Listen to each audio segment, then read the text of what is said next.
Como a gente pode formar e desenvolver os melhores times de tecnologia? Esse é o tema que a gente vai discutir nessa temporada do podcast Tech Leadership Rocks, em parceria com a Tribe, que, caso você não conheça, é uma escola de tecnologia que forma pessoas desenvolvedoras extraordinárias preparadas para as necessidades do mercado. Eu sou Edu Matos, host do podcast e fundador da Escola Forja, onde a gente forma líderes na área de tecnologia. E estou aqui com o João Duarte, mais conhecido como JD. E eu sou o JD.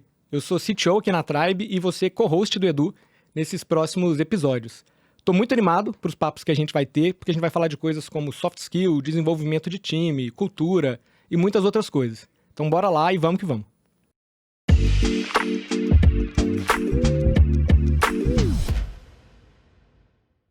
Estamos aqui para mais um episódio do Tech Leadership Rocks e dessa vez recebendo o Rodrigo Perenha. Ele é CTO na Camino. Tudo bem, Rodrigo?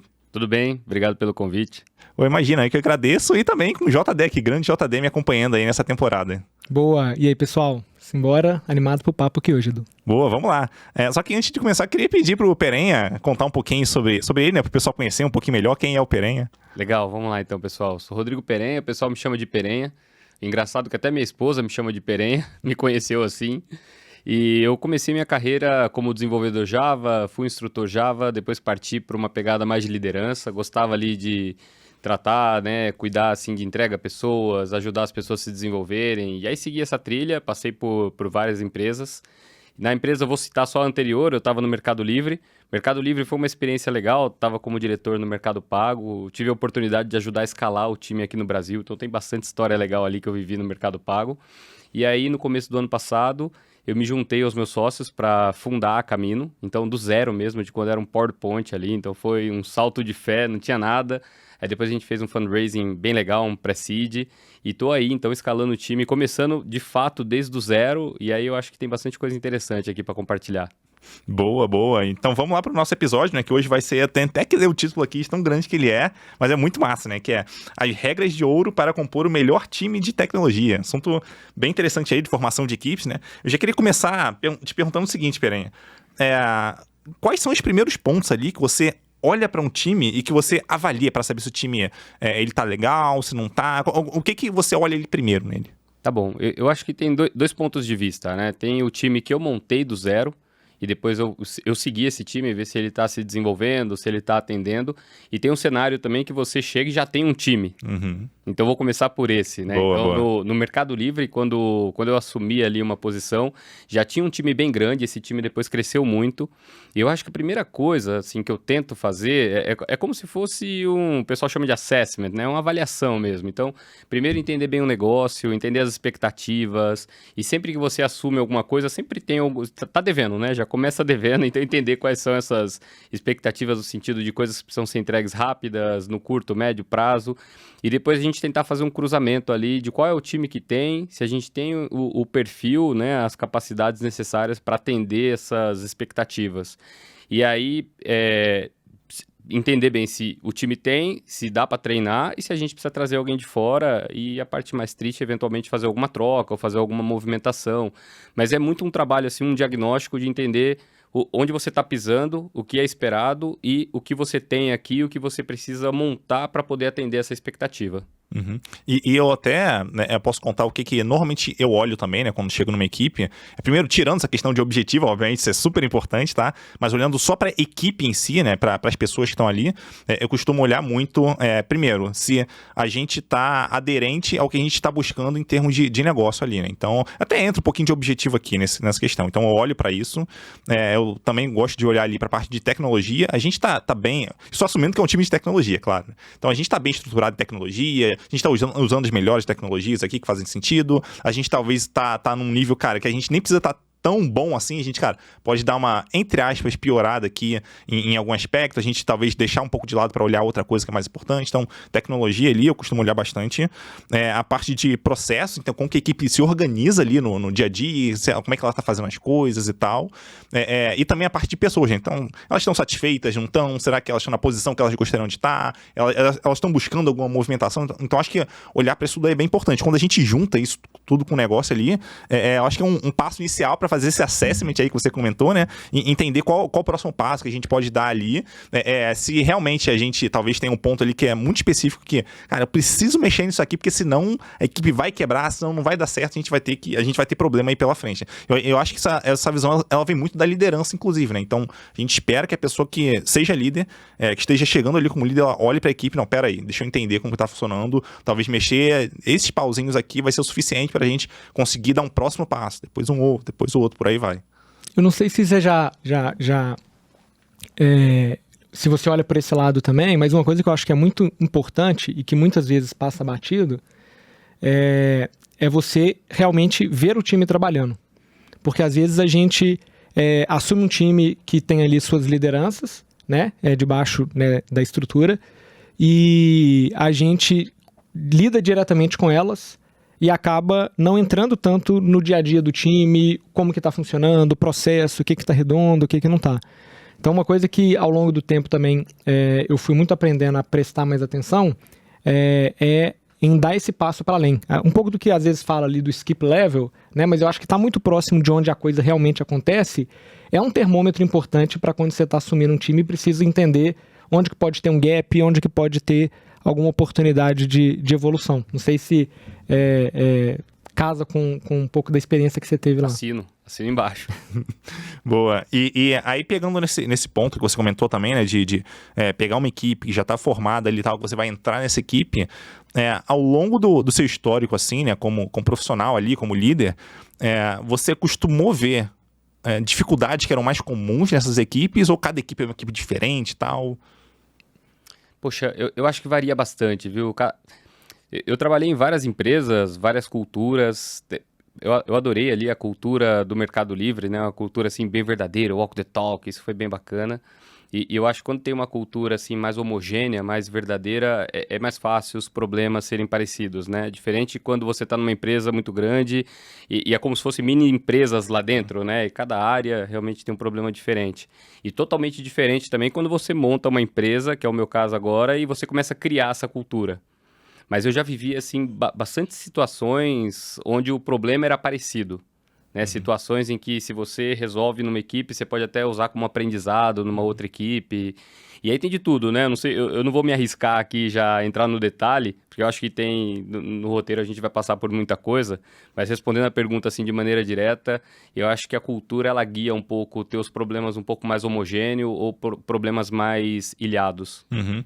Mas aí você pode entrar nos detalhes que você tá, fica super à vontade aí. Eu vou puxar um ponto aqui, então, que o Rodrigo comentou. Você falou muito sobre, naquele momento inicial do assessment, né? Entender não só do lado do negócio o que existe de expectativa e, né, entregas que a gente precisa estar fazendo, mas também como que o time está em termos de composição e alinhamento para atingir aqueles resultados. O que são os pontos que você costuma avaliar e olhar? Assim, tamanho do time, senioridade, perfil, composição? O que são os principais elementos que você avalia? Boa. Eu acho que o que você comentou, né, de ver o time rodando, por isso que esse tipo de análise não dá para fazer imediatamente, né? Você chegar, já vou sair com um diagnóstico. Normalmente leva meses, né? Uns 3 meses, aí você sai ali com um diagnóstico até para propor alguma mudança. Mas eu acho que a senioridade é um ponto importante, porque se você vê que o time só tem sênior também, ou o time não está mesclado, não é um time complementar, eu acho que isso é um problema, porque eu peguei situações onde um time, ele tinha muitos sêniores, e é como se fosse um time de futebol, né? Um monte de estrela, todo mundo querendo ser atacante, todo mundo querendo fazer gol, e não tinha colaboração. Então, esse é um cenário, assim, que eu já peguei um bocado. Mas eu acho que quando a gente também fala um pouco do assessment ali, da tecnologia em si, que é realmente a proficiência na tecnologia, realmente conhecer ali o que está fazendo, tomar as melhores decisões, e a gente é muito responsável por isso, né? Viabilizar ali o negócio, o produto, tomando as decisões ali de algo que escale, que vai escalar, não precisa nascer escalado, né? Mas eu acho que, de maneira geral, é entender ali se a composição dos perfis, se eles são complementares, se tá legal, e se a gente tem o conhecimento ali, realmente a proficiência técnica para poder entregar esses desafios. Uhum. Legal. E até pegando esse ponto de senioridade que você comentou, como é que a gente faz para identificar qual é o mix perfeito ali de senioridade, né? Porque pode ser que para um time, a gente realmente precisa ter um time muito sênior. Pode ser que para outro time, a gente consiga ter, talvez, um time mais júnior, consiga resolver bem aquele problema. Então, como é que a gente descobre ali a situação, enfim, senioridades? Como é que a gente define qual é o mix perfeito? Boa. Eu vou até voltar, né? Então, assim, aqui na Camino, começando do zero, a estratégia que eu adotei, como o time era muito enxuto, pequeno, começando com um time de 3, 4 pessoas, eu decidi começar com um time mais sênior, mais experiente. Até porque essas primeiras decisões, elas iam custar mais caro no futuro, né? Se a gente ia custar mais caro no futuro se a gente tomasse errado. Mas voltando na experiência anterior, o Mercado Livre, evidentemente, assim como o Mercado Livre e outras empresas, sempre tem temas que eles são mais críticos, né? São críticos para o negócio, são críticos para a tecnologia, é onde a gente não pode falhar. Então aí eu acho que é onde a gente tem que ter pessoas mais experientes, eventualmente até que conhecem mais do negócio, mais da empresa. E tem outras áreas mais satélites que não necessariamente, né? A gente consegue ali, inclusive, fazer uma porta de entrada para quem está chegando. E uma coisa legal que eu já vi acontecer bastante é que, às vezes, esse time que são mais satélite, não é que eles são menos importantes, né? Eles são, eventualmente, menos críticos. Ele pode ser uma porta de entrada e é até um apelo para esse pessoal se desenvolver e depois querer fazer parte desses times mais críticos. Então, eu acho que isso é bem legal, mas eu acho que varia bastante da criticidade do tema para a gente precisar ter pessoas mais experientes, onde a gente realmente não pode falhar, que você pode impactar o negócio, a imagem, dinheiro, etc. Uhum. E eu posso até contar um caso que rolou numa empresa que eu trabalhei, que isso me trouxe assim, um insight muito grande em relação à senioridade de time, né? Então, nessa empresa, a gente tinha um time ali que era muito sênior, assim, muito sênior mesmo, atacando um problema que era um problema importante para a empresa, não vou dizer necessariamente crítico, mas era bem importante para a empresa. Mas esse time ele não conseguiu fazer as entregas necessárias para o negócio ali, né, que a gente estava esperando. E na época eu não conseguia entender isso muito bem. Putz, mas como é que um time tão sênior assim não consegue fazer essa entrega, né? Pô, beleza, pode ser difícil e tal, mas pô, o pessoal é sênior, a gente espera que eles consigam entregar. Mas às vezes a gente pensa que o nível da entrega, ela tá relacionada diretamente com a senioridade, mas às vezes não. Pode ser que você tenha pessoas muito sêniores no time, mas que elas não estejam muito bem entrosadas, elas não conseguem trabalhar em conjunto, então a entrega ela não vai sair necessariamente muito boa. Hein? Então entender que não se trata somente do mix de senioridade, se trata também do quão bem elas trabalham juntas e, na minha visão, de como que essa liderança da equipe consegue ajudar a equipe a evoluir nesse sentido, né? Eu tinha comentado no começo, essa questão de processo ali, essa parte mais humana, team building, então as pessoas realmente conseguirem se entrosar, fazer um bom trabalho, fazer uma boa entrega ali. Então a senioridade ela é parte do resultado que a gente vai ter, né? Ela ajuda no resultado, mas essa parte também conseguir trabalhar bem em equipe, pra mim, assim, foi um grande aprendizado que eu tive nesse caso, né? Não adianta só botar senioridade, jogar senioridade e achar que a gente vai ter um resultado, mas trata também de essas pessoas conseguirem trabalhar juntas. Acho que tem uma coisa muito legal sobre esse tema de mix de senioridade, é que um grande fator motivacional do time é o quanto que ele está desafiado, né? E muitas das construções que a gente vai fazer ao longo da vida de uma empresa, elas não são as construções que tecnicamente são mais desafiadoras ou que vão, né, demandar a coisa mais nova ou mais complexa, assim por diante. Só que esse grau de complexidade ou de desafio, ele vai depender também da senioridade de quem está fazendo.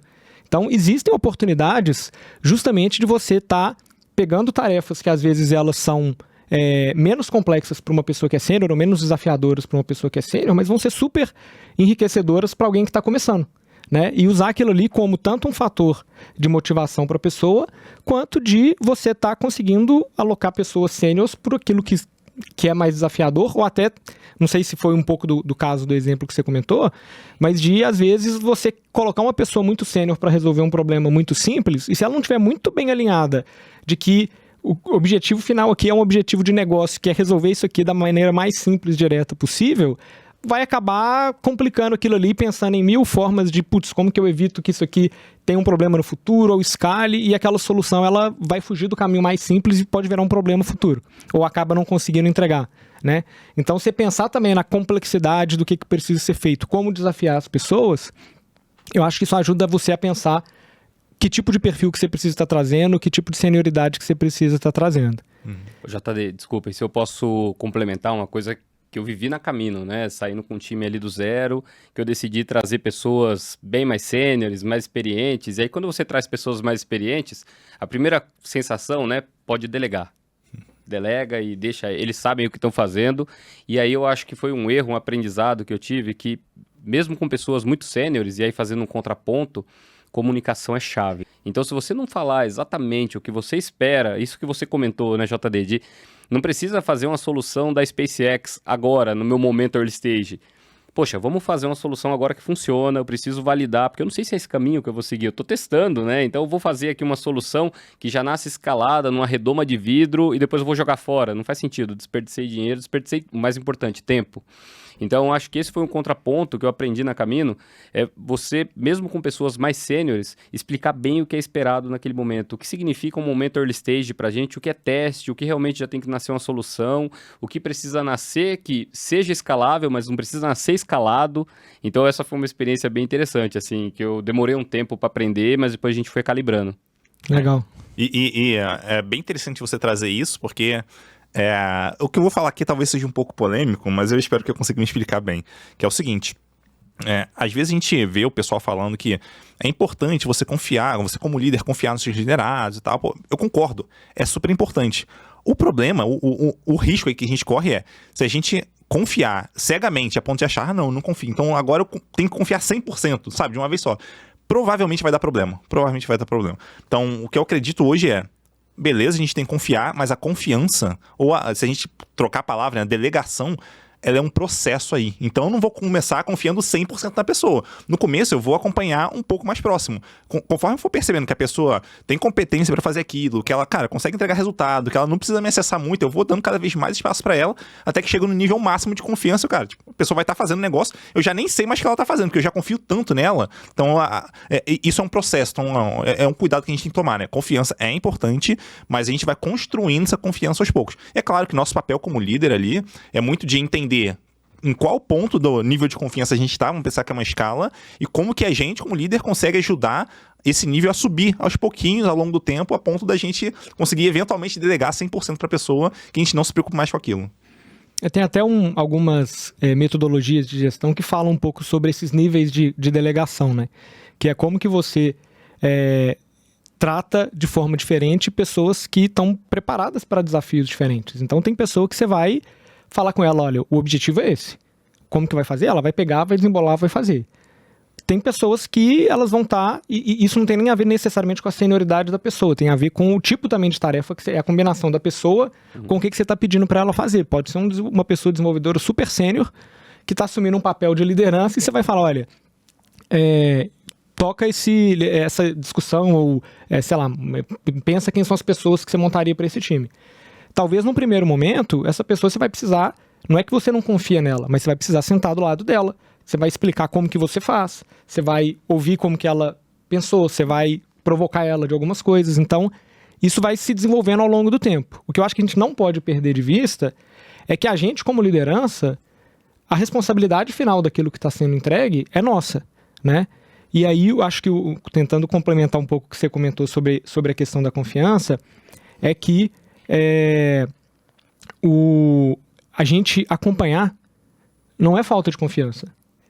A gente acompanhar o processo significa a gente estar ali suportando a pessoa que a gente está liderando, né? Então, ela pode ter dúvidas no meio do caminho, ela pode ter, a gente pode ter se comunicado mal e se expressado mal. Então, eu daqui a um mês voltar, ou daqui a uma semana voltar a entender como que o projeto evoluiu, não é porque necessariamente eu não confio nela. Às vezes eu não confio que eu me comuniquei bem com ela, eu preciso ver se a coisa está indo pro lado do que, né, eu realmente tinha expectativa. Então, acho que esse ponto é muito importante mesmo. Sim. Ô, JD, pegando um gancho, vou ficar pegando gancho aqui. Acho que o papo é assim, flui, tá bom. Assim que flui. E isso que você falou, né, da pessoa, você suportar a pessoa e a pessoa se sentir suportada, né? Eu acho que é importante, faz diferença, saber que está sendo apoiado, tem um líder ali, e aí eu acho que a confiança é chave, porque é ter um líder que você pode confiar até para se abrir, para abrir ali que você tem uma deficiência, que você precisa de ajuda em algum tema. Porque às vezes também quando você traz, vamos falar do sênior, né? Você traz a pessoa super sênior, essa pessoa já chega com aquele peso de que não posso falhar, né? Não posso demonstrar vulnerabilidade aqui, senão vai sair como uma falha, como uma incompetência, e não é isso, ninguém é especialista em tudo. Então, eu acho que essa confiança, tanto para confiar em você, mas confiança também para pedir ajuda, confiar nos colegas ali, e quando você tem um time de vários sêniores, né, que eu até brinquei ali, que fica vários atacantes, todo mundo tentando fazer gol.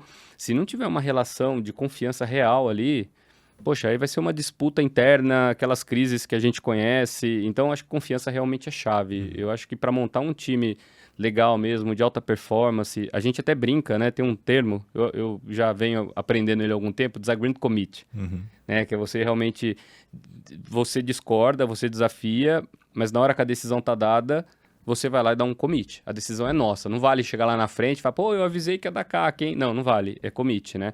Só que isso aí só funciona realmente se tiver confiança. Então, é o time de produto confiando na engenharia, engenharia confiando em produto, produto e engenharia confiando no negócio e vice-versa, né? E é bem interessante mencionar esse ponto, porque assim, quando a gente está falando ali de confiança e tal, cara, o time ele não consegue sobreviver sem confiança. Imagina se a gente trabalhasse um time de pessoas, pô, sei lá, um não confia que o outro vai fazer aquilo, que não confia. Cara, o trabalho não vai sair, porque um vai querer ficar tanto em cima do outro ali que a coisa não vai fluir, né? Então, algum nível, agora falando dentro do time, isso é super importante ali. E puxando um ponto que o JD comentou ainda há pouco, é importante a gente como líder não só estar próximo das pessoas ali, porque assim, o problema não é a gente estar próximo, tá? Próximo no sentido de acompanhar o que a pessoa está fazendo. Acho que esse não é o problema, porque muita gente, cara, diz, microgerenciamento e tal, eu não acho que é necessariamente assim. O problema não é necessariamente estar próximo, muito próximo da pessoa. O problema é estar próximo indefinidamente. Então você vai passar 2, 3 anos do lado da pessoa, cara, aí tem alguma coisa errada. A pessoa deveria conseguir evoluir nesse meio tempo para ela conseguir gerar as entregas que são necessárias, aprender sobre o contexto, aprender sobre como tomar decisões, enfim, por aí vai. Então, entre aspas, o microgerenciamento ele não é um problema. Ele só é um problema quando ele acontece por um período indefinido. Seja por uma insegurança da liderança, que pode acontecer, seja porque a pessoa não está conseguindo se desenvolver. O que talvez a liderança também tenha contribuído para que isso não tenha acontecido, né? Então, eu acho que ter clareza disso deixa talvez a liderança, até a própria pessoa que está no time ali, um pouco mais tranquila para entender que aquele momento que ela tá, aquilo faz parte do processo, é uma forma até de blindar essa pessoa dela cometer algum erro muito grande que vai ser muito ruim para ela, então a gente tá ali próximo para tentar garantir isso, e o trabalho ele tende a fluir muito mais tranquilo quando isso acontece também. Boa. Acho que assim, no final do dia, o microgerenciamento ele existe quando a gente tá fazendo isso em excesso, digamos assim, né? Se a gente está dentro de um contexto onde ele se faz importante, a gente está fazendo o nosso papel de gestor, né? Talvez uma forma de materializar isso é que a confiança ela não é a gente torcer para dar certo, né? Não adianta precisamos fazer um projeto, é isso aqui que precisa acontecer, entrega para o time, vira as costas e vai resolver outro problema. E tomara que dê certo por lá. Assim, o nosso papel como gestor é garantir que vai dar certo. Sim. E parte dele é acompanhar, garantir que as pessoas entenderam a mensagem correta, estão seguindo o caminho, né, que se espera quando a gente olha para o todo. Muitos dos elementos que vão ser críticos para o sucesso do projeto, eles são transversais na empresa. E às vezes é nosso papel ir lá e garantir que as coisas estão alinhadas. Então acho que ele passa a existir quando a gente está passando em excesso e fazendo aquilo ali de uma forma que tira a autonomia e o espaço de contribuição da pessoa. Mas o papel de garantir que aquilo vai dar certo, acompanhar, é do gestor de acompanhar. Né? Total. E o microgerenciamento é uma palavra meio queimada, né? Assim, a gente já tem recordações de outras situações, e quando é aquele líder que faz o microgerenciamento só para ficar puxando a orelha, para ficar cobrando. Então, acho que a gente devia trocar até o conceito do microgerenciamento, como o JD falou, um acompanhamento, não é um acompanhamento próximo, mas é um acompanhamento próximo para ajudar de fato. Então, eu tenho um liderado meu ali, um direto meu, poxa, ele já foi CTO, o cara é super experiente. E eu tô acompanhando um tema com ele ali dia a dia, mas não é para ficar cobrando ele, enchendo o saco dele, é para dividir. Fala, cara, me dá um pouco de carga, eu quero dividir a carga contigo, né? Então, o microgerenciamento, ele devia ser isso, né? Esse acompanhamento próximo para ajudar realmente, para as coisas andarem. E as pessoas conseguirem encarar dessa forma e realmente ter humildade para aceitar essa ajuda, né? Sim, total. Bom, a gente falou aqui começou falando, né, sobre times ali que já estavam formados, então sou uma liderança, estou chegando numa equipe. Agora eu queria entender de você, Perenha. A gente começando do zero ali, então alguém chegou para você e falou, cara, você tem esse orçamento aqui para montar o time, beleza, e aí? O que você faz? Como é que começa a partir daí? Poxa, cara, essa história, ela é emocionante, porque foi minha história de 2022, né? E eu já vinha ali do Mercado Livre, que se vendia sozinho, mais fácil, né? Já é uma marca conhecida, o pessoal compra, enfim. Aí fui para uma startup que quando a pessoa procurava no Google, aparecia coisa de Star Wars. Aí chegava Camino, a pessoa ia no Google, o que é Camino? Aparecia lá, Planeta Camino, né? Guerra dos Clones. Então foi um desafio convencer as pessoas minimamente a conversar comigo. E eu bati muito cabeça procurando no lugar errado, por um bom tempo, assim, procurando pessoas do Nubank. Lógico, a gente queria pessoas, assim, que estão bem posicionadas, que têm experiência em empresas, assim, legais. Mas é difícil você conseguir convencer uma pessoa a sair, por exemplo, do Nubank, do Mercado Livre, para trabalhar numa startup, a não ser que essa pessoa veja muito valor ali na construção, né, em apostar. Então eu comecei a usar algumas armas secretas. Então a minha primeira arma é Stock Option. Então ali no comecinho a gente ofereceu Stock Option para todo mundo, e você oferecer Stock Option para pessoas desenvolvedoras, poxa, a pessoa nem entende, nem sabe o que é isso, né? Então você tem que explicar o que é, e tem gente que realmente se amarra nisso. Se amarra, troca e fala, poxa, além de ter a experiência de construir algo do zero, eu quero ter essa aposta na minha conta depois, se realmente der certo, né? Então esse é um ponto. Mas teve uma coisa que eu fiz assim que mudou bastante. Como eu disse, né? Eu fiquei muito tempo procurando nos lugares errados, assim, sofrendo muito para tentar convencer pessoas que não queriam fazer esse movimento. E logo depois, poxa, começou esse inverno, esse furacão das startups, aí que o pessoal não queria falar comigo mesmo. Mas foi até um conselho que meu sócio me deu. Poxa, traz o jogo para sua quadra. Né? Ao invés de você ficar querendo jogar na quadra ali do adversário, traz para a nossa quadra. E aí eu comecei a buscar pessoas que já tinham essa vivência no ecossistema de startup, que já entendiam o que era SOP, que já entendiam o que era Stock Option, e muita gente que já estava numa startup um pouco mais avançada, e com aquele desejo, poxa, queria ter entrado lá atrás no comecinho. Aí eu falava, poxa, aqui é o comecinho. Aqui você pode entrar com a gente. Então essa foi uma arma secreta que eu usei assim para conseguir chamar as pessoas para a mesa. Aí depois, poxa, na mesa, aí a gente tem que realmente vender o sonho, né? É dividir o sonho, realmente a pessoa entender ali que vai ter um desafio de construir tudo do zero, mas uma oportunidade de aprender com tudo isso. E aí é o que a gente tem aí do desafio de conseguir fazer realmente a atração das pessoas. Mas a minha arma secreta foi mesmo para trazer para a mesa. Boa, boa. Eu imagino que nesse começo existe uma dificuldade relativamente grande de você formar uma cultura, né? Porque se tá tudo muito no comecinho, cara, tá todo mundo chegando, talvez nem tenha cultura definida ainda. Então, como é que é essa questão de cultura quando você tá formando ali a equipe? Uma vantagem da nossa startup é que eu e os meus sócios, a gente já é um pouquinho mais velho, todo mundo quarentão, então a gente já tem um pouquinho de experiência e a gente também já passou assim, por várias empresas com culturas legais, então isso foi algo que a gente priorizou desde o começo. Então no começo, mesmo um rascunho ali, fizemos um slide bem simples, mas a gente já escreveu os princípios culturais da Camino. E a gente tentou guiar todas as contratações, tudo que a gente vinha fazendo por esses conceitos, né, por esses princípios culturais. E no final das contas, eu até falei mais cedo aí do Mercado Livre, que é uma cultura legal, porque é o walk the talk, é isso, né, cara? Então, cultura, você pode escrever na parede, pode colocar bonitinho no caderno, mas se você não praticar, ela não existe. Então, acho que o nosso desafio, sendo 4 fundadores, depois trazendo mais pessoas, é realmente trazer as pessoas que estavam alinhadas com aqueles princípios culturais e a gente começar a dar o exemplo mesmo, praticar no dia a dia, as pessoas que chegavam também praticar, porque essas pessoas, no final, elas são as pessoas que vão trazer as próximas. Então, se a gente não conseguir incorporar essa cultura desde o princípio e guiar as primeiras contratações, você vai se perder no meio do caminho. Uhum.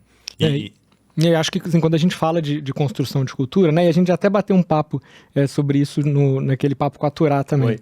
E a gente fala muito sobre o quanto que são as pessoas que estão ali no começo que vão ajudar a propagar essa cultura. Porque quanto mais pessoas a gente tem e mais comportamentos diferentes a gente tem acontecendo ali, mais difícil é de a gente mudar um comportamento que está acontecendo. Você mudar uma cultura de uma empresa que já cresceu e que já está consolidada, é um movimento que para você fazer às vezes uma pequena mudança, é um ano de alinhamentos com lideranças, etc. Então, esse começo, ele é crucial para você definir isso. Mas, ao mesmo tempo, é um pouco do que você comentou, assim, é difícil você saber o que vai ser, o que deve ser essa cultura, o que a gente precisa fazer. Então, a atenção no momento de construção no time é muito crítico, ela tá em a gente conseguir ajudar a direcionar para onde que essa cultura está indo. Porque essas pessoas e o comportamento que a gente colocar nesse primeiro momento é o que vai ditar o dali para frente. Né? Então, colocar as pessoas na mesa, discutir, fazer retrospectivas ali do que deu certo, o que deu errado, o que a gente espera como cultura ou não. No caso da Tribe, foi muito parecido. A gente já tinha, os fundadores já tinham uma experiência prévia antes, e a cultura ela surgiu antes da Tribe e do modelo de negócio surgir. Só que não é a maioria dos casos, né? Pra gente ali foi muito mais um amadurecimento de uma cultura que a gente teve no passado e que a gente sabia o que a gente queria ou não queria, mas assim, não é trivial. Então a atenção nesse momento ela é chave para ditar como que vai ser o futuro. Ô JDI, e esses princípios, como eu comentei, a gente rascunhou no início, a gente foi refinando, a gente foi evoluindo, amadurecendo, a gente fez um performance cycle ali, uma avaliação até para testar esses princípios com a turma que já estava com a gente. Mas é um negócio interessante, assim, porque no final das contas, como você tem pessoas diferentes, de lugares diferentes, a gente tenta extrair o melhor de tudo, né? Então, por exemplo, no meu caso, e imagino que foi igual na Tribe, você tira ali um pouco o melhor da cultura, não só daquela empresa, mas de toda a experiência dessa pessoa, e você tenta ali bater no liquidificador e chegar com uma combinação legal. Mas a cultura, eu acho que os princípios, eles têm que ser pilares realmente, mas ela também tem que evoluir junto com a empresa, né? Então tem muita coisa ali que é o que eu estou tentando dizer aqui, que você vai ajustando, você vai calibrando, vai amadurecendo, mas sempre no sentido de melhorar. Só complementando, porque pegando um pouco dessa própria experiência, uma coisa que eu acho que é legal é que essa cultura, ela é a representação do que a gente tem de comum. Então, ela não pode ser uma coisa que vai evitar a gente ter diversidade de pensamento, de forma de encarar problemas. Ela é aquele pilar que aquilo ali, as pessoas que estão ali dentro, elas têm que estar on board alinhadas e de acordo com essa forma de pensar. Então é muito importante também que os elementos que ditam essa cultura, eles sejam coisas que vão ser indiscutíveis, né?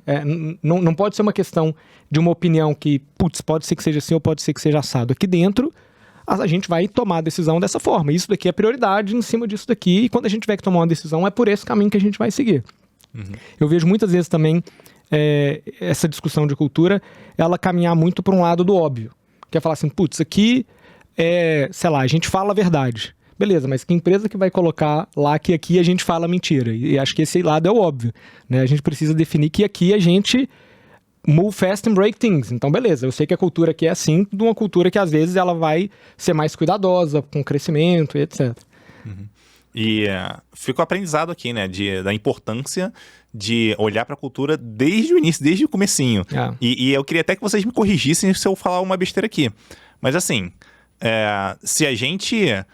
É mais fácil a gente manter uma cultura e cultivar essa cultura que a gente já vamos dizer assim, que a gente já estimulou ali, do que necessariamente mudar ou criar uma cultura do zero no futuro. Então, por isso, talvez seja mais fácil começar realmente com uma cultura minimamente bem definida ali e acompanhar ao longo do tempo, do que esperar passar um tempo, sei lá, ter 20, 50, 100 pessoas na empresa. Não, agora vamos definir nossa cultura aqui. Aí talvez o problema seja grande, né? Cara, eu acredito bastante nisso. Para mim, a cultura é como se fosse uma plantinha que você vai cuidando, você vai regando, vai podando, né? E é uma evolução, realmente. Porque não adianta depois você não adianta depois você querer criar uma cultura revolucionária, fazer uma cópia, porque as pessoas são diferentes e no final das contas você está o tempo todo trazendo pessoas diferentes. Então tem que ser a identidade da empresa ali, né? Tem que realmente ser algo que evolua e evolua sempre para melhor. E Edu, acho que não existe isso da gente falar, vamos começar, vamos rodar um tempo e depois a gente constrói a cultura. No momento em que você sentar para construir a cultura, ela já existe. Você só não escolheu o que você queria, porque as pessoas elas já tomaram decisões, elas já fizeram coisas, então alguma cultura ali ela existe. Você só não intencionou ali para onde que ela... E aí eu vou reforçar, né, o que eu falei ali no meio da minha fala, mas para mim cultura é exemplo. Se você não tiver uma cultura que é realmente praticada, ela não existe. Né? E as pessoas que chegam, por mais que você coloca no teste, você desafia a pessoa na entrevista, se ela não sente, se ela não vê, se ela não percebe isso na prática, essa cultura também não existe. E aí pulando aqui para um ponto que eu tô bem curioso aqui, que é o seguinte: é comum, assim, a gente, enfim, quando olha para outras equipes, outros líderes ali, perceber, cara, estão cometendo esse erro aqui, aquele erro e tal. Eu queria entender de você, Perenha, qual talvez são os erros ali mais comuns que você vê líderes cometendo nessa tentativa de criar uma equipe de alto desempenho? Poxa, eu tenho alguns, viu? A maioria são meus, né? Mas eu acho que um primeiro erro, e eu cometi na Camino, por essa dificuldade de contratar, é contratar quem você consegue, não quem você precisa. Então eu tava naquela, poxa, preciso fechar a vaga, preciso trazer ajuda, e trouxe a pessoa. E talvez não era o sênior com a pegada de startup early stage, ou que tivesse engajado, apostando numa startup. E isso eu vivi também em outras empresas, mas em outro sentido, né? Nas empresas grandes, você tem a vaga e essa vaga expira. Então você tem até o final do ano, até o dia X ali para fechar a vaga, senão você perdeu a vaga. E a pessoa esquece de colocar no foco, né, no centro ali, a posição, realmente quem precisa, e só quer fechar a vaga, quer bater a meta de fechar a vaga. E no final você monta um time que não é exatamente as pessoas que você queria, e se você tem um time ótimo e você traz uma pessoa que não é legal, poxa, é igual um tomatinho ali estragado mesmo. Você coloca na caixa com os tomatinhos bons, é realmente um estardalhaço. Então tem que tomar muito cuidado, realmente contratar a pessoa que você precisa. E eu ouvi falar outro dia, não sei se o Google, uma Big Tech que faz isso. Eles não têm pressa de fechar a vaga. Ele vai fechar a vaga na hora que encontrar a pessoa correta para a vaga. Logicamente, né? A gente precisa avançar, a gente tem sempre essa pressão da entrega, de conseguir ajudar o negócio, ajudar a escalar a empresa, mas ainda assim, então coloca energia em achar a pessoa certa, não fechar a vaga. Eu acho que esse é um viés natural que a gente tem, né? Uma coisa que a gente introduziu no processo seletivo da Tribe mais recentemente são as entrevistas com mais de uma pessoa na etapa final, que não estão diretamente relacionadas à vaga. Então a gente tem pessoas que fazem entrevista de cultura, de times diferentes, e aí a gente coloca elas para fazer a etapa final de cultura. Porque aí quando vai como se fosse um comitê ali de aprovação, a gente tenta tirar o viés da pessoa que está ali com essa pressão para fechar a vaga. Tipo, para passar daqui, precisa realmente estar de acordo com essa questão de cultura, de expectativa, de perfil da pessoa, né, para o tipo de empresa. E aí o esforço vai para o lugar certo, que é tipo, nós não vamos colocar qualquer pessoa, quando eu digo qualquer pessoa, em termos de alinhamento realmente com o que a vaga precisa aqui para dentro. A gente vai colocar o esforço em atrair as pessoas com o perfil certo, com aquilo que eu não estou acertando, não adianta só ter a velocidade, né? E isso faz muita diferença no médio e longo prazo, porque no curto prazo, beleza, fechei a vaga, a pessoa está ali, começou a desenvolver.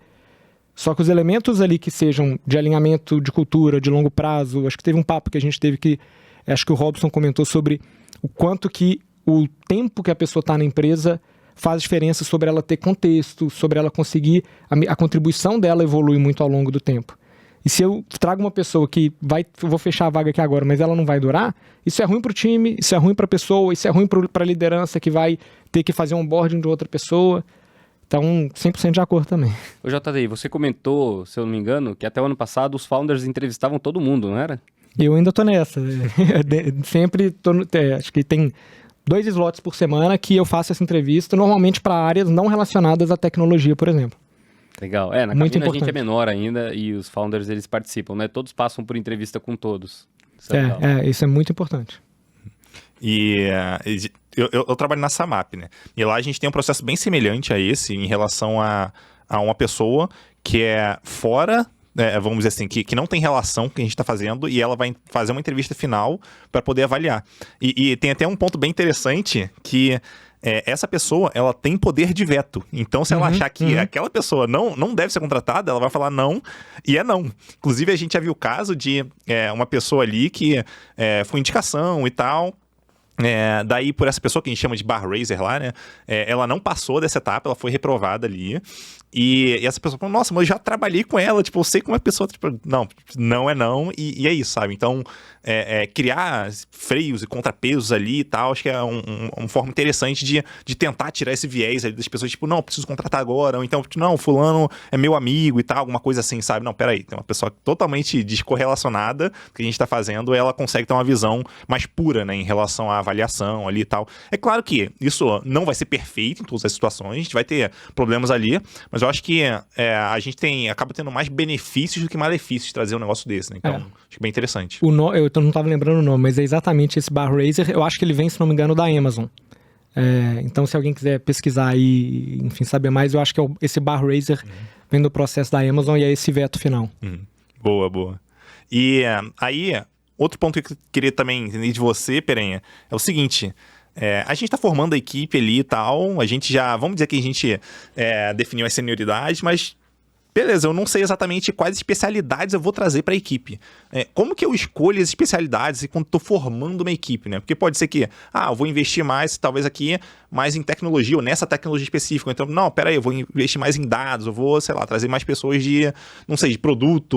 Como é que a gente define um mix interessante ali de especialidades? Boa. Saindo do zero, né, de novo, com a Camino, o que eu fiz, eu já sabia que a gente ia ter um aplicativo, ia ter um back-end, ia ter a cloud, ia ter um Bank as a Service apoiando a gente.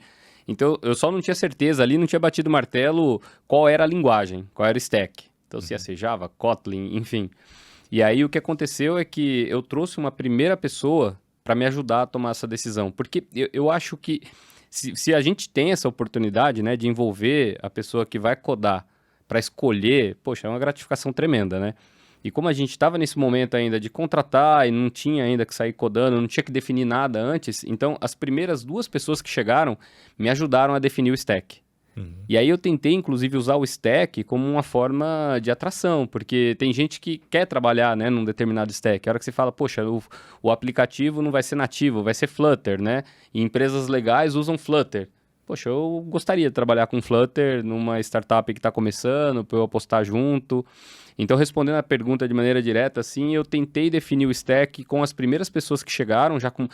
As primeiras pessoas tinham mais experiência, já tinha também um skill ali de arquitetura, e aí depois isso foi guiando a gente nas outras contratações.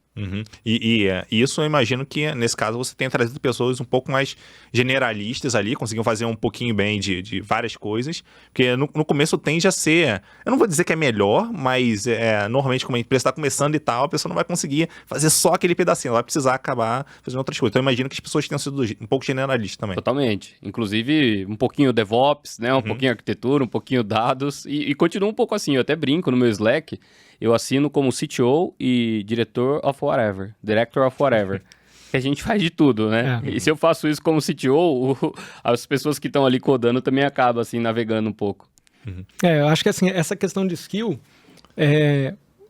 Tem um elemento que eu acho que conta ou pode ajudar muito, que é o setor, a área que você está atuando. Então, por mais que, às vezes, do ponto de vista técnico, a gente ainda não sabe qual caminho que a gente vai seguir, imagino que uma pessoa que já tenha trabalhado, por exemplo, no segmento financeiro, no nosso caso de educação, ela traz uma bagagem ali que pode ajudar muito nesses primeiros passos, né? Então, eu tendo a buscar um pouco de trazer pessoas que já têm um conhecimento para além da tecnologia, porque ajuda muito a reforçar esse entendimento do negócio, do que é importante, etc.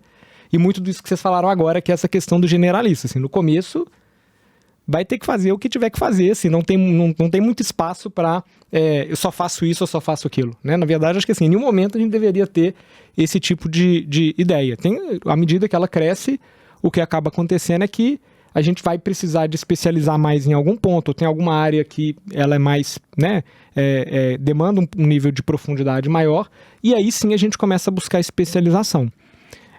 Mas no momento inicial, eu acho que esse generalista ele te ajuda a ser mais flexível e a garantir que a tecnologia está conseguindo acompanhar as necessidades do negócio de forma mais fluida, né? Legal. E uma coisa interessante, né, que eu aprendi depois de 1 ano com a Camino, é que para uma startup early stage, que já não é mais o momento ali da Tribe, né? Mas é muito importante você ter pessoas que não são apaixonadas por linguagem. Pessoas que são apaixonadas por desafio de engenharia.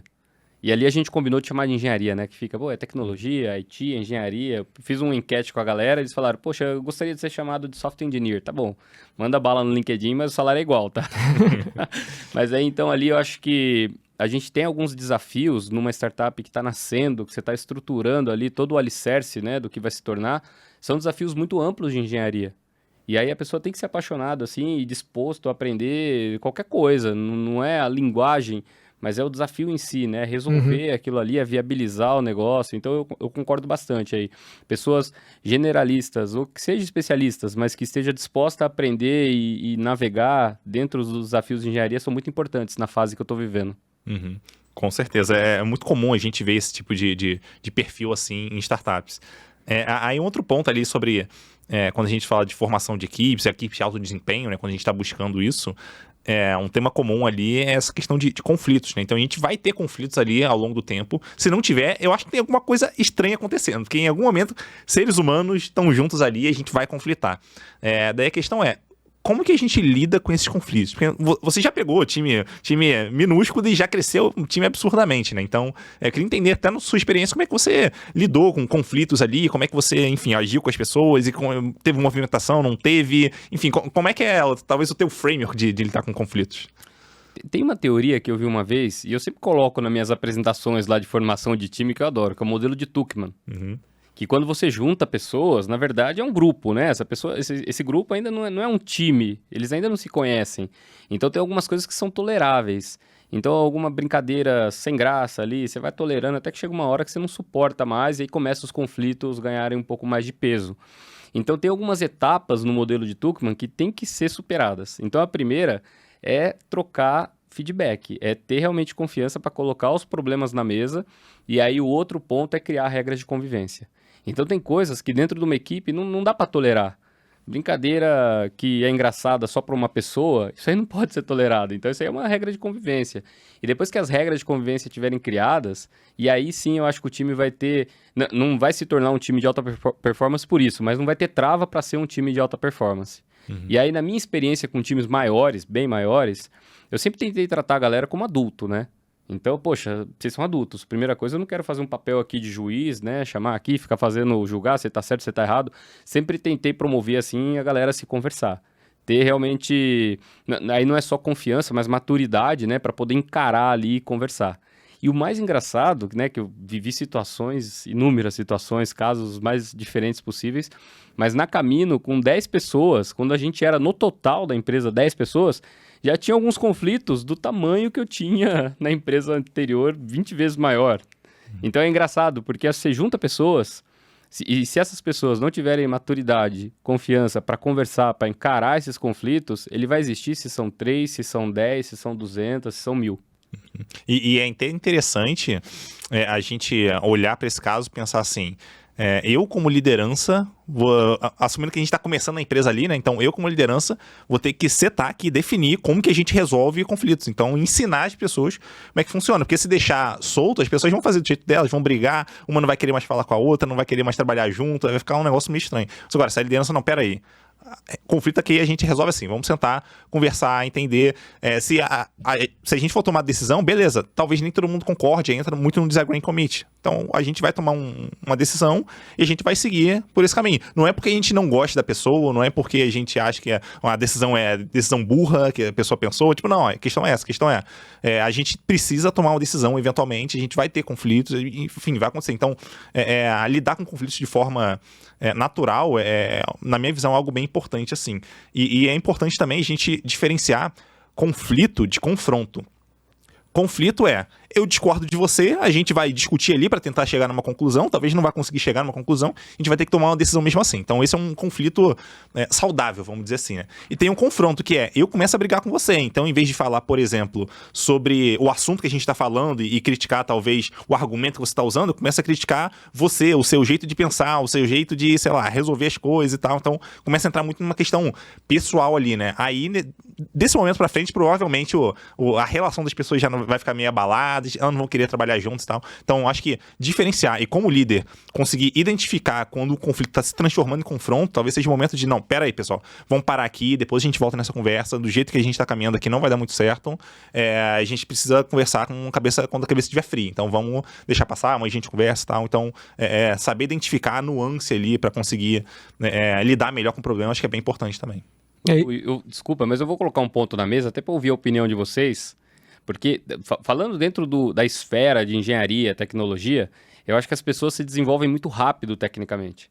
Então a pessoa ser sênior em tecnologia, em engenharia, enfim, isso acontece, mas às vezes essa pessoa não passou, né, não enfrentou situações assim para desafiar maturidade, conflito, como a gente está falando, e essa parte ficou um pouquinho para trás, né? Então, muitas vezes, o que eu me pego fazendo é meio que ajudando essas pessoas que são sênior já, que têm uma experiência incrível em tecnologia, mas para poder encarar esses desafios, né, para poder chamar a pessoa para uma mesa, para conversar e entender muitas vezes que esse conflito, né, essa crítica não é pro intelecto, não tá desafiando a integridade intelectual da pessoa, mas está desafiando a ideia.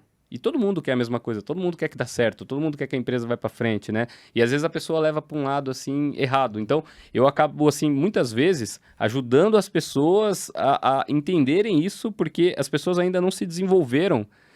E por isso que é importante a gente sair dessa bolha, né, de tecnologia realmente e se desenvolver ali como pessoa, relacionamento, colaboração, enfim.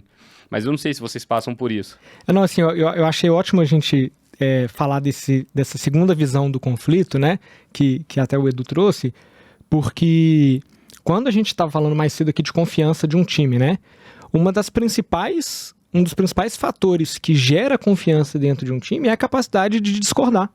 É a capacidade de você trazer uma opinião e eu poder discordar e a gente poder debater em torno daquilo e a gente saber que está tudo bem a gente fazer isso porque a gente tem um objetivo em comum. Então, a gente saber separar o que é um conflito no sentido de a gente ter ideias diferentes, discutir, saber que a gente tem o mesmo objetivo e está tentando buscar só a melhor forma de chegar lá, ele é um fator crucial e é totalmente diferente da gente estar falando do conflito interpessoal, do confronto que você trouxe, que tem mais a ver com esse segundo ponto que você comentou, né, que é a pessoa não conseguir separar o que é o conflito de ideia do que é um confronto da pessoa ou desassociar aquilo dela. E aí, tentando voltar para o ponto que você trouxe, eu vejo isso como... A gente viu uma escalada muito grande recentemente, né, de um mercado de tecnologia aquecido e as pessoas crescendo muito rápido de posição justamente por essa necessidade do mercado. Mas eu vejo que hoje o que mais limita o crescimento de muitas pessoas na carreira está muito mais para o lado comportamental do que para o lado técnico. Então, esse tipo de exposição a conflito, esse tipo de exposição a passar por um momento de crise da empresa, onde a gente precisa refazer um planejamento ou a gente tem mais incerteza na mesa sobre qual vai ser o caminho que vai seguir. Isso tudo é crucial para uma pessoa. A gente estava falando outro dia também sobre conhecimento de negócio. Às vezes a pessoa sabe muito da tecnologia, de uma determinada tecnologia, mas ela não sabe separar ou identificar o que eu preciso utilizar daquilo dali para gerar um maior valor para o negócio, né? Então, esse lado comportamental, eu vejo que hoje ele é um grande limitador de crescimento para pessoas que às vezes elas conhecem muito do lado técnico, mas elas não conseguem extrair tanto valor daquilo que elas conhecem para geração de valor para o negócio. Poxa, você falou um ponto que é legal. Eu estou vivendo até um pouco isso, né? Que as pessoas são muito boas tecnicamente, mas falta o conhecimento do negócio. E muitas vezes para corrigir uma situação, um bug, poxa, a tecnologia, lá você vai lá dar uma marteladinha, uma linha, mas para você entender, né, o motivo, o que tem que ser corrigido, você tem que entender um pouco do negócio.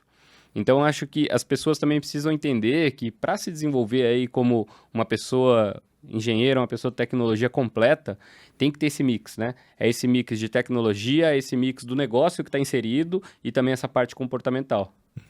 O que eu costumo dizer é que quando a pessoa começa a carreira, é natural que ela comece focando muito em questões técnicas, porque ela tem que ser capaz de entregar alguma coisa que gere valor. Então ela começa pelo ponto técnico, aprender a programar ali e tal, entregar a primeira funcionalidade e tal. Então ela começa por aí. Mas conforme ela vai crescendo na carreira, é natural que ela precisa também ganhar habilidades comportamentais. Não que essa habilidade não seja importante no começo, também são, só que elas vão se tornando cada vez mais importantes conforme a pessoa vai crescendo.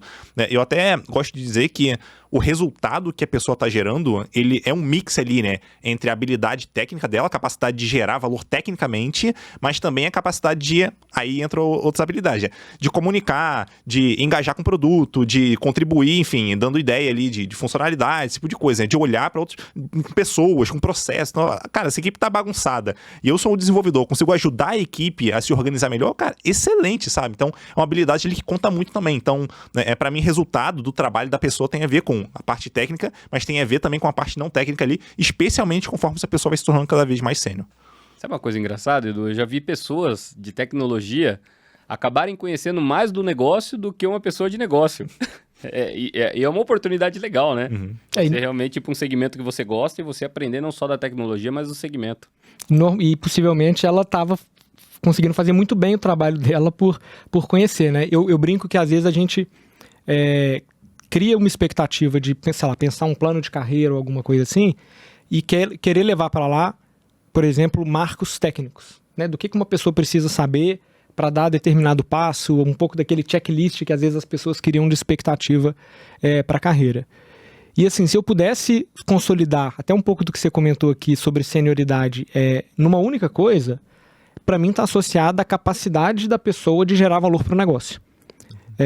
Isso vai passar por habilidades comportamentais, capacidade dela de comunicar, de lidar com conflitos, de, enfim, funcionar ali como time, como parte do time. Isso vai passar por ela conseguir dominar temas técnicos, evoluir, se desenvolver. Só que o que vai direcionar isso, e aí acho que aqui é um ponto que assim, é muito difícil você construir um plano que vai ser o mesmo para o time, por exemplo. Porque os problemas que cada pessoa vai estar trabalhando e se envolvendo, eles são diferentes. E aí pode ser que você está num time que tem um tipo de tecnologia ou que trabalha com um determinado problema, que o crucial vai ser você aprender determinado tecnologia, ou, sei lá, sockets para resolver um problema XYZ. Para uma outra pessoa, vai ser uma coisa completamente diferente, né? Por quê? Porque o que está por trás daquilo não é o conhecimento técnico per si, né? Ou a posição ali de influência ou liderança. É a capacidade dela de gerar valor para o negócio. Gostei. Total, cara, muito bom. Excelente insight. E um outro ponto também que não tem como a gente sair daqui sem falar sobre ele, porque assim, eu não consigo pensar em nenhuma equipe de alto desempenho que não colabore, onde as pessoas não colaborem. Cada uma faça o seu trabalho, vamos dizer assim. Não existe isso. Em algum momento elas vão ter que colaborar, vão ter que sentar junto, ter ideias juntos, discordar, elas vão ter que, tomar decisões, por aí vai, né? Então, a colaboração, ela tem que estar ali. A questão é, como é que a gente faz para estimular com que o time seja colaborativo, com que as pessoas realmente colaborem quando, sei lá, por exemplo, a avaliação de desempenho ela vai ser individual, ou então, sei lá, quando o líder vai dar uma bronca, vamos botar assim, vai dar um feedback sempre para uma pessoa. Como é que a gente faz para estimular a colaboração ali na formação de uma equipe, ou seja, numa equipe já está pronta ali, eu estou chegando como líder? Poxa, eu vou começar aqui, né? E eu acho que tem um ingrediente a mais, é como a gente fomentar essa colaboração estando remoto. Boa. Esse é o desafio maior. Então, quais dinâmicas você cria para essas pessoas conversarem, que não seja só por mensagem? Eu adoro o Slack, eu troco várias reuniões por um canal do Slack. Mas o problema é que, às vezes, a mensagem, ela vem sem sentimento, né? Você não está vendo o rosto da pessoa, você não sabe a feição ali, você acaba interpretando, às vezes, coisa errada. Já vi muito conflito acontecer por interpretação de mensagem que não foi bem entendida.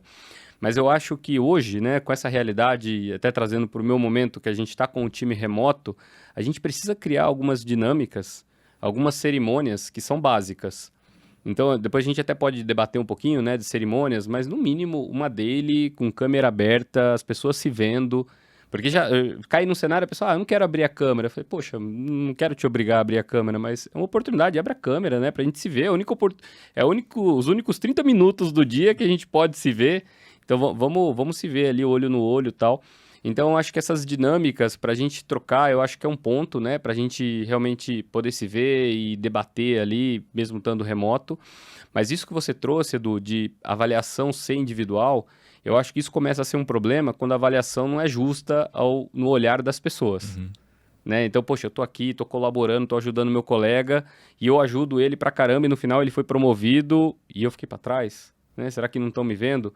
Então, eu acho que tem um processo, né, quando a gente fala de avaliação, um processo que ele seja basicamente justo, mas que ele seja bem explicado, que ele seja muito embasado com feedback para as pessoas entenderem por que as promoções estão acontecendo, por que o reconhecimento está acontecendo. Eu acho que esse tema da avaliação individual, ele minimiza o impacto na colaboração. E esse é um ponto, né? Tem muitos outros, mas eu acho que, de alguma maneira também, a gente, mesmo estando remoto, Se a gente conseguir promover algum encontro presencial, eu trouxe todo mundo na minha casa faz pouco tempo para fazer ali um churrasco. É difícil, né? Dependendo de onde as pessoas estão. Mas tem que ter esse entrosamento, tem que ter essa interação pessoalmente, se possível, mas minimamente ali numa reunião digital. Uhum. E você comentou sobre essa questão da justiça. E quando a gente fala da colaboração, o olhar do time, eu acho que coerência, que também é um termo que é importante para avaliação. Né? Porque quando a gente olha para... Se a gente quer estimular a colaboração, a gente quer estimular que um time trabalhe unido para entregar um resultado. Mas na hora que eu avalio as pessoas, eu vou separar o que foi o pedaço que cada um fez e avaliar que as pessoas cumpriram o resultado, mas o time não chegou lá, possivelmente vai haver alguma incoerência nessa avaliação. Então, se eu quero que as pessoas trabalhem como um time e atinjam resultados como um time, é incoerente eu enxergar que um time atingiu um resultado e que as pessoas que estavam lá, algumas fizeram o papel delas 100%, parte não fez. Né? Então, óbvio que existe uma diferença entre o nível de desempenho das pessoas e é papel da liderança conseguir enxergar e comunicar isso, mas se a gente quer incentivar isso, é importante que a gente faça a performance review, ou a avaliação, ou feedback, ou o que quer que seja, de forma alinhada com o time, ou seja, que a gente crie incentivos para que eles trabalhem como time, sejam avaliados como time, o resultado que a gente está olhando é o resultado do time. Uhum. E é complicado isso, né? Porque às vezes você fala justiça, né? O básico é justo, mas para muitas pessoas só vai ser justo a hora que chegar a vez da pessoa, né? Então, por isso que eu acho que a coerência aí é uma palavra legal, porque toda essa construção da avaliação, esses feedbacks, não pode ser uma surpresa. Uhum. E a coisa mais legal que tem é quando uma pessoa é promovida, o time inteiro reconhece. Uhum. Eu já vi situações assim, da pessoa já ser um líder ali, né, situacional ali, porque já estava fazendo um papel. E quando essa pessoa é promovida para líder do time, é super aceito no time. Então, isso significa que o trabalho foi bem feito. E realmente quase que natural. Natural, uma promoção natural, né? E também já vi o contrário. Das pessoas não aceitarem até o ponto de não funcionar mais. Então, eu acho que é isso. Eu acho que a coerência é uma boa palavra, né? Para que seja realmente uma construção com muito feedback, que a pessoa, todo mundo reconheça quando acontecer. Sim. Modelos de incentivo são um negócio assim que tem um poder absurdo. Porque assim, uma coisa é eu falar, né, realmente, não, aqui a gente valoriza isso, mas chega na avaliação, você avalia um negócio completamente diferente, mas eu fiz aquilo tudo que você falou o tempo todo, tipo, não, mas você mandou mal aqui, por isso que a sua avaliação é ruim. Então, a gente tem que tomar muito cuidado com isso, porque é isso que...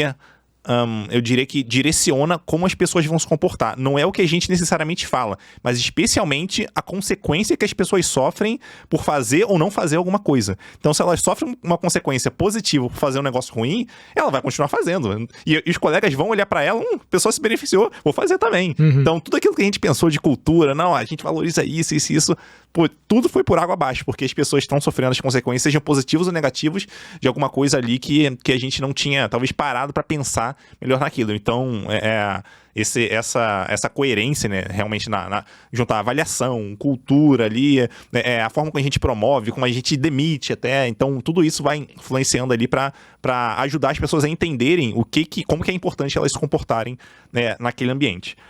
Mas a gente falou sobre um monte de coisa aqui de formação, de equipe e tal. Tenho certeza que a gente não falou sobre tudo. Tem muita coisa ainda pra falar. Eu tenho uma pergunta que eu quero fazer pro Boa, manda aí então, manda aí. Pode ir? Manda lá. Não, que eu acho que tem uma oportunidade legal da gente explorar aqui, porque o Perenha trabalhou numa organização gigante, como o Mercado Livre. A gente tava brincando aqui que não tinha nem slot de e-mail mais disponível para todo mundo, os nomes já estavam conflitando. E agora tá numa experiência saindo do zero na construção do time, né? E acho que o que ia ser legal tentar trazer de percepção sua é o que você entende que foi mais diferente assim, nesses dois contextos. O que era comum num contexto que para você passou a ser diferente, ou você tinha de expectativa quando você saiu de um lugar e está vivendo, né, um cenário diferente agora num time partindo do zero. Legal. O que te chamou mais atenção nessas duas experiências? Poxa, para começar, né, como eu disse, o Mercado Livre, poxa, é gigante, o pessoal admira, é um e-commerce que está indo bem legal, já vem com bons resultados, então a marca se vende sozinho. Então, às vezes, chamar a pessoa para a mesa, convencer a pessoa, isso é muito fácil. O salário também é bom, tem um monte de benefício, essa é a parte fácil. E contraponto é a parte difícil para uma startup. Esse é o grande desafio da startup. Por outro lado, quando a pessoa começa numa empresa grande como o Mercado Livre, e o Mercado Livre é bem legal, assim, já comparado a outras empresas um pouco mais hierárquicas, burocráticas, ainda assim é um desafio para encontrar desafio para essa pessoa. Né? Como a gente falou, as pessoas gostam de ser desafiadas. Aí chega lá, poxa, eu sou uma pecinha de um pedacinho, de um escopo, e a pessoa queria navegar mais, queria ter mais liberdade, queria mexer mais lá no backstage do código, do Kubernetes e tudo mais. Então, eu acho que esse é o cenário de uma grande empresa. É fácil contratar, o desafio depois é realmente manter essa pessoa motivada, engajada, desafiada para reter.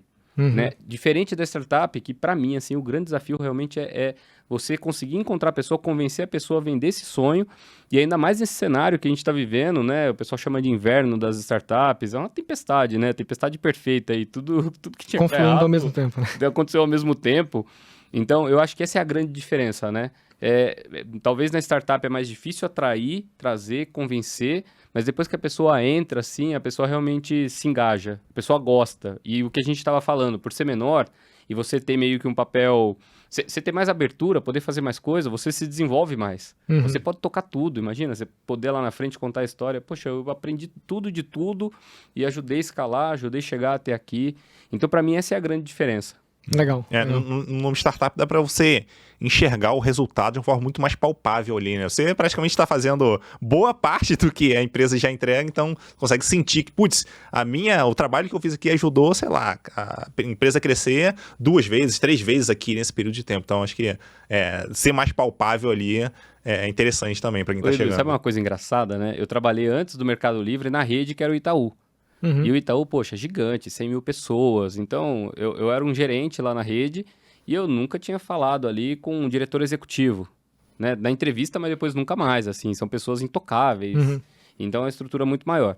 O Mercado Livre, que é uma empresa grande, mas tem um pouco do espírito ali de startup, você ainda conseguia navegar mais, né? Conheci muita gente ali do C-Level, mas o fundador ali já não mais, né? Já não estava mais nesse estágio. Eu vi ele, mas nunca conversei com ele. E o legal de uma startup é que, não existe isso. Tá todo mundo junto ali, sabe? Tudo bem, hoje é mais... Churrasco na casa do chefe. Churrasco na casa do CEO. E é engraçado isso, porque eu comecei ali, já comecei bem acostumado, mas tinha muita gente, poxa, vou fazer entrevista com o CEO, cara. Começava a tremer. Vou conversar com o CTO. E a hora que via, o CTO, tem mais um ali igual eu, né? Isso é legal, assim. Então, não tem essa hierarquia pesada, esse negócio de comando e controle. É um negócio muito mais integrado, muito mais unido. Isso é bacana. Dá pra você sentir, aquele senso de equipe é muito mais forte numa empresa pequenininha do que ela naturalmente vai ser numa empresa tão grande, porque você não tem ligação com todo mundo que tá lá. Legal. Boa. E pra fechar aqui, uma pergunta desafio, né? Porque a gente falou sobre um monte de assuntos aqui, mas eu queria saber qual pergunta que a gente deveria ter feito para você sobre formação de equipes de alto desempenho, mas que a gente não fez. Eu acho que uma coisa legal, né, que a gente até falou antes, que são os conselhos que eu recebi. Porque é engraçado isso, porque hoje eu sei dar conselhos, porque, nossa, eu passei por muita coisa, né? Até os erros que eu vivi recentemente, começando a startup, vindo de uma experiência totalmente diferente. Mas os conselhos que eu recebi foram poucos. E aí é engraçado isso, porque eu acho que a gente troca pouco. Esse bate-papo aqui, essa conversa, eu acho que isso é super legal, porque a hora que a gente conversa, tem gente que vai escutar, vai falar, poxa, eu já vivi isso, e isso também. Então, eu acho que a gente realmente, né, poder compartilhar mais, começar a dividir, para não dar as mesmas cabeçadas, eu acho que isso é legal. E um conselho que eu recebi foi na Endeavor, né, a gente participou do Endeavor Scale Up, e para mim é isso, assim, é ter muita atenção na contratação. Então, a contratação, ela tem que ser devagar, no sentido de, com critério, não é que eu tenho que ficar tranquilo aqui, 1 hora eu contrato. Não, tem que ser super empenhado, engajado, mas com muito critério. É o que o João comentou, que inclusive eles participam na entrevista, bar raiser, tudo isso, né? E eventualmente a demissão, ela tem que ser mais rápida. Então, não a demissão também, sair desligando a revelia, não isso, mas uma pessoa que não está funcionando, que está impactando o time, que está, de alguma forma, ali impactando a cultura, essa daí a gente tem que ser mais rápido. E quando você olha para as empresas, até as maiores, é o contrário. Né? Porque a empresa, é tão difícil você conseguir uma vaga, como é que eu vou desligar uma pessoa que não está funcionando e eu vou perder essa vaga? E tem empresa que você perde a vaga, literalmente. Então, é melhor eu não desligar, né? E a contratação, como eu disse, às vezes você tem prazo para contratar, então, poxa, eu preciso fechar a vaga. Então, acho que essa fórmula tem que ser bem cuidada. Eu, sendo startup, com caixa mais restrito, eu tomo muito mais cuidado, mas até para as empresas grandes e para os líderes também, porque vai fazer bem para a equipe. Se a gente contratar certo, se a gente contratar a pessoa certa para a posição certa, eu acho que 80% dos problemas estão resolvidos. Eu acho que até uma percepção, à medida que você foi contando aqui, é que talvez o que muitas vezes a gente menospreza é a dinâmica de um time que não está funcionando ali, alguma pessoa que não está bem alinhada com aquele time, o impacto que ela tem. Porque isso é que vai filtrar essa diferença entre a velocidade que eu contrato e o risco que eu tenho de colocar um elemento dentro do time que vai perturbar o sistema ali, né? E eu menosprezar o tempo e a saída de um elemento que, não vai funcionar, não está alinhado, não são os mesmos objetivos, e que enquanto ele está ali, ele está perturbando a mecânica de funcionamento do time, né? Eu acho que talvez essa seja uma lição aprendizada aí de formação de time, que era o nosso tópico. Legal. Boa, você tem ali numa empresa pequenininha, né, que está começando, você tem um orçamento restrito, então se a pessoa entra, manda mal, você está, vamos dizer assim, gastando parte do orçamento ali com uma pessoa com resultado que você esperava ter, mas que você não está tendo, então isso acaba sendo um estímulo para você realmente fazer um desligamento mais rápido, e a contratação precisa ser mais rigorosa também. Numa empresa grande, talvez você não sinta tanto isso, mas ainda assim, eu acho que a ideia, ela permanece. A gente não deveria também estar sofrendo ali, não está funcionando e tal, mas até os incentivos podem ser diferentes, né? Como você comentou, mas a gente trabalha com o que a gente tem ali, né? Mas mesmo as empresas grandes, eu acho que às vezes o líder não está sofrendo, a empresa, mas a pessoa está sofrendo, né? Uhum. Porque às vezes você tem uma posição ali, poxa, uma pessoa que é um pleno, e aí tem uma pessoa sênior e tem uma vaga de sênior, essa pessoa queria muito, é o sonho, tá trabalhando ali para conquistar aquela posição, e você faz uma contratação super mal feita, chega um sênior que não é sênior, e você acaba perdendo uma pessoa super engajada, que estava sonhando com aquela posição. Eu acho que tem que tomar muito cuidado, né? Porque às vezes o impacto que a gente gera para as pessoas que estão dentro da empresa também é grande, não só o caixa, o financeiro, né? Total. Bom, eu tô curtindo demais o papo aqui, mas a gente precisa finalizar. Muito obrigado, Perenha, pelo papo aqui. Curti demais, de verdade, sim. Acho que tirei vários insights aqui do nosso papo. Obrigado também, JD, aí, por seu co-host aí de novo, né, aqui do episódio comigo. Um abraço pra vocês e a gente se vê por aí. Obrigado, pessoal. Foi um prazer. Valeu, gente. Até mais. Tchau. Esse episódio teve o apoio da Tribe, escola de tecnologia que forma pessoas desenvolvedoras prontas para as necessidades do mercado. Ao longo de quase 12 meses, elas aprendem habilidades técnicas de programação e, além de codar, também aprendem soft skills e têm acompanhamento de um time de carreira, desenvolvendo todo o necessário para chegar com tudo e crescer junto com a sua empresa. Para saber como contratar os talentos de tecnologia formados na Tribe, é só acessar hubtribe.com. Acesse o link na descrição.